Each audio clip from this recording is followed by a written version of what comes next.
ओम शांति। तो बाबा कह रहे हैं अधिकारी बनने के लिए अधीनता छोड़ो। आज विशेष किस लिए आए हो जानती हो? भविष्य में विशेषता दिखलाने वाली विशेष आत्माओं के प्रति अपने को विशेष आत्मा है अर्थात विशेषता दिखलाने वाले समझती हो? ऐसा विशेष कौन सा कार्य करके दिखाएंगी जो अब तक कोई ग्रुप के लोग नहीं कर सके हैं? इसका कोई प्लान सोचा है? पास विद ऑनर बनने का लक्ष्य और पाप को शो दिखलाने का लक्ष्य तो सभी का है, लेकिन आप लोग विशेष क्या नवीनता दिखाएंगे?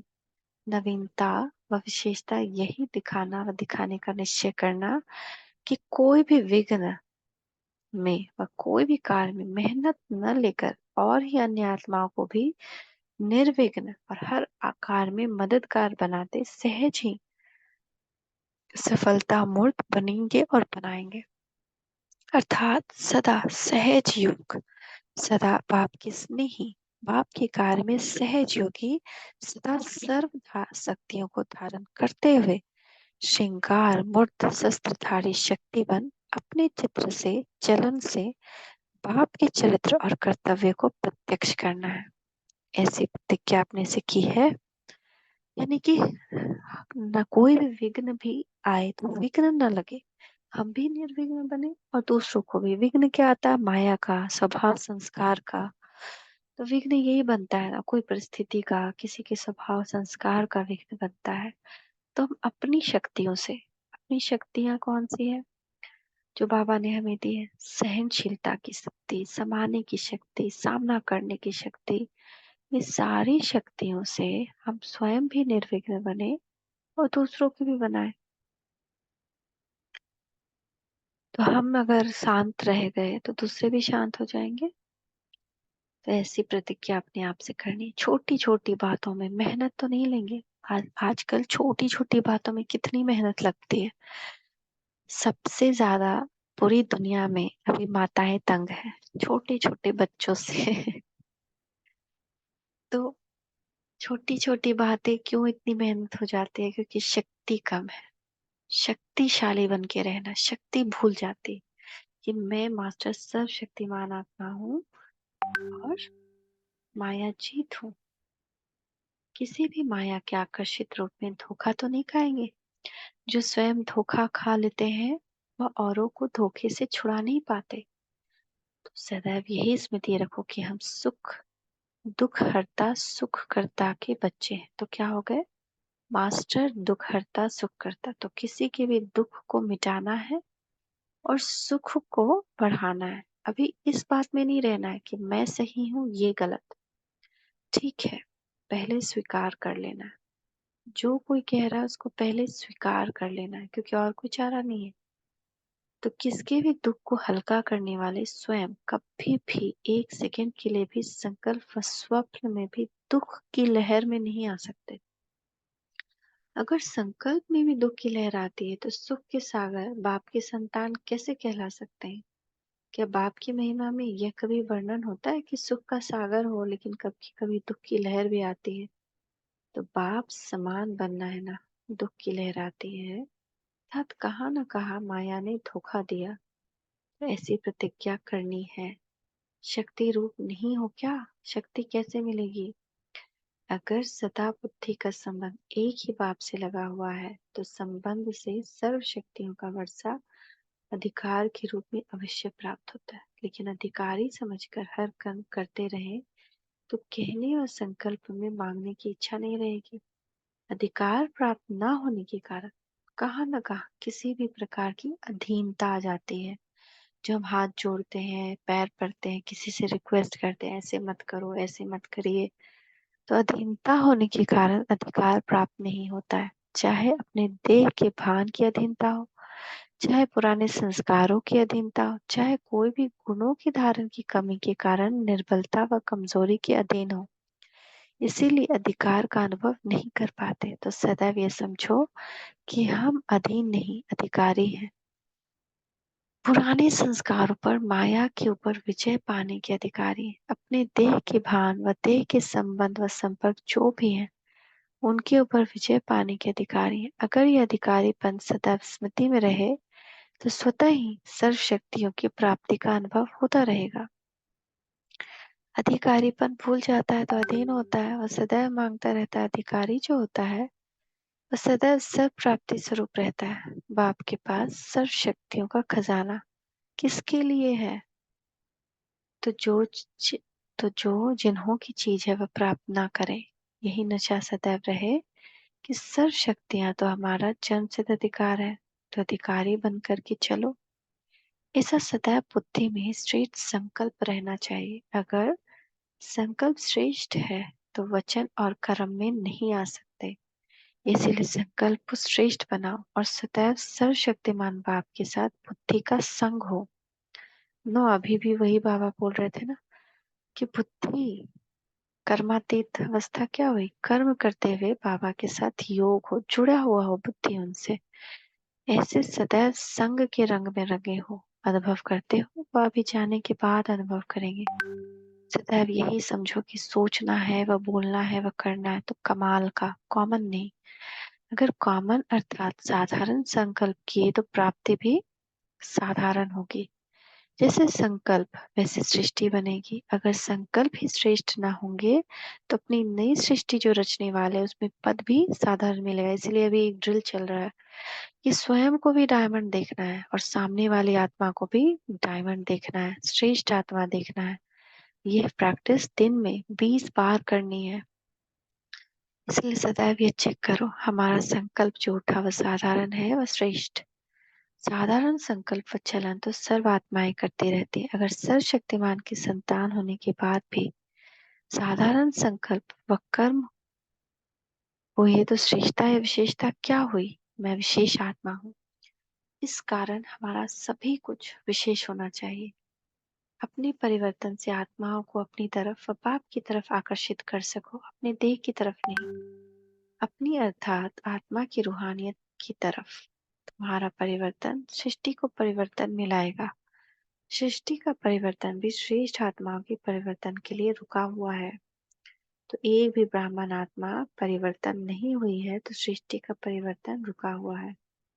परिवर्तन तो लाना है, न कि साधारण जीवन ही अच्छी लगती है। यह स्मृति, वृत्ति और दृष्टि अलौकिक हो जाती है तो इस लोक का कोई भी व्यक्ति या वस्तु आकर्षित नहीं कर सकती।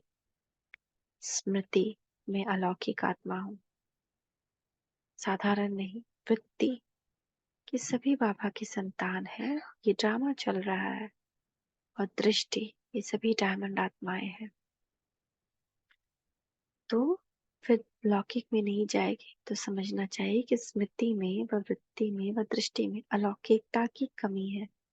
इस कमी को सेकंड में परिवर्तन में लाना है। यह ग्रुप यही विशेषता दिखावे कि सेकंड में अपने संस्कार व संकल्प को परिवर्तन में लाकर दिखावे। ऐसी हिम्मत है। सोचने में भी जितना समय लगता है करने में इतना समय न लगे, ऐसी हिम्मत है। यह ग्रुप है साहसी ग्रुप। तो जो साहस रखने वाले हैं उन्हों के साथ बाप दादा सहयोगी है। इसलिए कभी भी साहस को छोड़ना नहीं। हिम्मत और उल्लास सदा रहे। हिम्मत से सदा हर्षित रहेंगे। उल्लास से क्या होगा? उल्लास किसको खत्म कर देता है? आलस्य को। आलस्य भी विशेष प्रकार विकार है ना। कभी कभी आलस के कारण भी हम क्रोध में आ जाते हैं कि मान लेते हैं किसी ने कोई काम नहीं किया और हमारे अंदर आलस आ रहा है तो हम क्या होता है, उनको ब्लेम करना शुरू करते हैं। अरे मेरे ये काम में तो कोई हेल्प ही नहीं करता, क्योंकि हमको भी आलस आ रहा है, मन कर रहा है कि थोड़ा आराम करें। तो ये भी एक विकार है। जब आलस से भी आता है तो सारे विकार को साथ लाता है। तो जो पुरुषार्थी पुरुषार्थ के मार्ग पर चल पड़े हैं उन्हों के सामने वर्तमान समय माया का वार इस आलस्य के रूप में भिन्न भिन्न तरीके में आता है। तो इस आलस्य को खत्म करने के लिए सदा उल्लास में रहो। कमाई करने का जब किसको उल्लास होता है तो फिर आलस्य खत्म हो जाता है। अब भी कोई कार्य प्रति भी अपना उल्लास नहीं होता तो फिर आलस्य जरूर होता है। कभी कभी हम किसी काम से अपना पल्ला झाड़ना चाहते हैं ना, तो वो भी क्या हो गया? आलस्य हो गया। तो हम कहेंगे ये तो उसका काम है, वो नहीं कर रहा है। कैसा है ये घर, कैसा है ये आत्मा? तो वो उल्लास नहीं है कि ये सेवा है, सेवा हम ही को कर लें, क्या होगा, कमाई तो मेरी है। और आलस्य है तो इसलिए भी खींचपन आता है। इसलिए कभी भी उल्लास को कम नहीं करना, जो आलस्य के वश होकर और श्रेष्ठ कर्म करने से वंचित हो जाओ। आलस्य भी कई प्रकार का होता है। अपने पुरुषार्थ में आगे बढ़ने का में आलस्य बहुत विघ्न रूप में बन जाता है। यह जो कहने में आता है ना, अच्छा सोचेंगे, करेंगे, कर ही लेंगे, ये आलस्य की निशानी। करेंगे, कर ही लेंगे, हो ही जाएगा, लेकिन नहीं, करने लग पड़ना है। जो नॉलेज व धारणाएं मिली हैं वह बुद्धि में धारण तो की है ना, लेकिन प्रैक्टिकल में आने में जो विघ्न रूप बनता है वह है स्वयं का आलस्य। अच्छा कल से करेंगे, अच्छा फलाना करे तो हम भी करेंगे, आज सोचते हैं कल से करेंगे, यह कार्य पूरा करके फिर यह कार्य करेंगे। ऐसे ऐसे संकल्प ही आलस्य का रूप है। जो करना है अभी करना है, जितना करना है अभी करना है, बाकी करेंगे सोचेंगे, इन अक्षरों में पिछारे में ग ग आता है ना, तो यह शब्द है बचपन की निशानी। छोटा बच्चा ग ग करता है ना, ये अलबेलेपन की निशानी। इसलिए कभी भी आलस्य का रूप अपने पास आने न देना और सदैव अपने को उल्लास में रखना। क्योंकि निमित्त बनते हो ना, तो निमित्त बने हुए सदैव पुरुषार्थ में उल्लास में रहते हैं, तो उन्हें देख और भी उल्लास में रहते। चलते फिरते पुरुषार्थ में थकावट आना और चलते फिरते पुरुषार्थ साधारण रफ्तार में हो जावे, ये किसकी निशानी है? विघ्न ना हो लेकिन लगन भी श्रेष्ठ ना हो, उसको भी आलस्य कहेंगे। कि ठीक है कोई विघ्न नहीं है, लेकिन हम थोड़ा आलस्य में आ गए, थोड़ा योग किया फिर सो गए, तो ऐसे कई ऐसे अनुभव करते हैं। विघ्न भी नहीं है, ठीक भी चल रहे हैं, लेकिन लगन नहीं है, वो आग नहीं है अंदर कि मुझे बाबा से मिलना है, योग लगाना है, उल्लास में विशेष कोई उमंग नहीं है, तो यह भी निशानी आलस्य है। थोड़ा आता है पहले और पॉइंट आते आते आते आते बिल्कुल डुबा देता है हमको आलस्य में। तो आलस्य अनेक प्रकार का है, इस आलस्य को कभी भी आने न देना। आलस्य धीरे धीरे पहले साधारण पुरुषार्थी बनाएगा, बस समीपता से दूर करेगा, फिर दूर करते करते धोखा दे देगा, कमजोर बना देगा, निर्बल बना देगा। निर्बल व कमजोर बनने से कमियों की प्रविष्टता शुरू हो जाती है। इसलिए सदैव ये चेक करना, मेरी बुद्धि का लगन बाप व बाप के कर्तव्य से थोड़ा भी दूर तो नहीं, बिल्कुल समीप व साथ साथ है। आजकल के जमाने में कोई किसका खून करता है व कोई भ्रष्टाचार का कार्य करता है, तो पहले उनको दूर भगा कर ले जाया जाएगा, उनको अकेला कमजोर बनाकर फिर उस पर वार करेगा। तो माया भी चतुर है, पहले सर्वशक्तिमान बाप से बुद्धि को दूर करती है ना, कभी आलस्य लाएगी, अमृत वेला छुटवाएगी, फिर कब कमजोर बन जाते हैं तब वार करती है, या फिर मुरली छुड़वाएगी, कुछ न कुछ छुड़वाएगी, कोई सिचुएशन लाएगी कि जो मेरा मन ही ना करे कि हम ज्वाइन करें, मुरली पढ़े, मुरली सुने। तो कोई भी साथ नहीं रहता, क्या भी हो जाए अपनी बुद्धि को कभी बाप से के साथ से दूर नहीं करना। जब किसका वार होता है तो उनसे कैसे अपने को बचाने के लिए चिल्लाते हैं, घमासान करते हैं, जिससे कोई दूर न ले जा सके। यहाँ फिर जब देखो कि माया हमारी बुद्धि की लगन को बाप से दूर करने की कोशिश करती है, तो अपने अंदर बाप के गुण गाने, महिमा करनी है, महान कर्तव्य करने लग जाओ, चिल्लाओ नहीं। भक्ति में भी गुणगान करते हैं ना, ये यादगार भी कब से बना, यह मनसा का गुणगान करना वाचा में ला दिया है, अर्थात रीति से गुणगान तो आप ही कर सकते हो ना। अब यथार्थ रूप में मनसा संकल्प से स्मृति स्वरूप से गुणगान करते हो और भक्ति में स्थूलता आ जाती है, तो मुख से गाने लग पड़ते हैं। अभी रीति रस्म शुरू तो यहाँ से होती है ना, तो गुणगान करने लग जाओ। जब भी लगन ना लगे तो दिन भर बाबा का, बाबा अब तो शांति की सागर हो, अब तो प्रेम की सागर हो, ऐसे कर कर के जबरदस्ती अपने को बाबा से जोड़े रखना है। क्योंकि बाबा से बुद्धि को हटा रही है माया, आलस्य ला रही है, ध्यान भटका रही है, तो अपने को अधिकारी समझ सर्व शक्तियों को काम में लगाओ। फिर कभी भी माया आपकी बुद्धि की लगन को दूर नहीं कर सकेगी, न दूर होंगे, न कमजोर होंगे, न हार खाएंगे, फिर सदा विजयी होंगे। तो ये स्लोगन याद रखना कि हम अनेक बार के विजयी हैं, अब भी विजयी बनकर ही दिखाएंगे।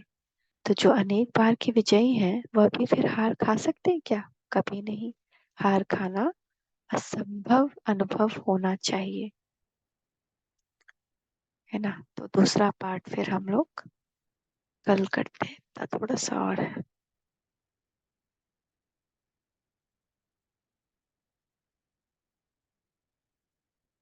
तो thank you Baba, thank you. शुक्रिया बाबा, शुक्रिया। हमको अपना बुद्धि का लगन बाबा से जोड़ के रखना है, तभी कर्मातीत भी बनेंगे, माया जीत भी बनेंगे। ओम शांति, ओम शांति, ओम शांति। शुक्रिया बाबा, आप सबका शुक्रिया।